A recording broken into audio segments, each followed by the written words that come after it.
નર્મદાના એકતાનગરના ગોરા ઘાટ ખાતે દિવાલ ધરાશય થઈ 3 લોકોએ જીવ ગુમાવ્યો। સ્થાનિક મજૂરો કામગીરી કરતા હતા ત્યારે અચાનક જ દિવાલ ધરાશય થઈ। આ મામલે પોલીસે એજન્સી અને તેના કોન્ટ્રાક્ટર શૈલેષ પટેલ સામે ગુનો પણ નોંધ્યો છે।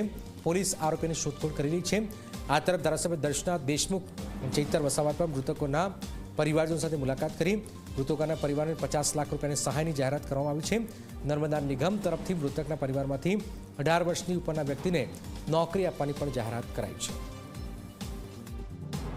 એમના પરિવારજનોને કોઈ દુઃખ ના આવે વધારે અને આ દુઃખમાં અમે થોડુંક સહભાગી થઈ શકીએ એ માટે સરકાર દ્વારા પણ એમને સહાય આપવામાં આવશે અને સર્વે લોકો અમે એમની સાથે છીએ, પરિવાર લોકોની સાથે છીએ અને અમારી સંવેદના પૂરેપૂરી એમની સાથે છે।